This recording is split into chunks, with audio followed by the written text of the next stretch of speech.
தொண்டர்களினுடைய பெருமை மிக மிக பெரியது.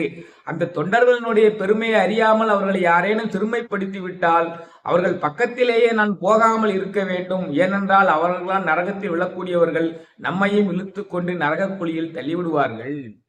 தொண்டர்கள் பெருமை அதைவிட பெரிது. தொண்டர் பெருமை சொல்லவும் பெரிதே என்று ஔவை சொல்கிறாள். அதான் இவரும் சொல்றாரு, நின் அன்பர் பெருமை எண்ணாத கரும நெஞ்சத்தால் மறிந்தே விழு நரகுக்கு உறவாய மனிதரையே. இறைவனுடைய தொண்டர்களுடைய பெருமை மிக மிக பெரியது. அதை உணராமல் தொண்டர்களை யாரேனும் சிறுமைப்படுத்தி விட்டால் அவர்கள் நரகத்தில் போய் விழக்கூடியவர்கள். அதனால இறை சிந்தனை உள்ளவர்களையும் ஆன்மீக அன்பர்களையும் சிவனடியார்களையும் அம்மையின் அருட்தொண்டர்களையும் யாரும் சிறுமைப்படுத்தினால் அவர்களுக்கு தீராத பாவம் வந்து நரக குழியில் போய் விழுந்து விடுவார்கள். அத்தகைய இவர்களுடன் நான் சேராமல் பயந்து ஓடி ஓடி வந்து விட்டேன். தொண்டர்கள்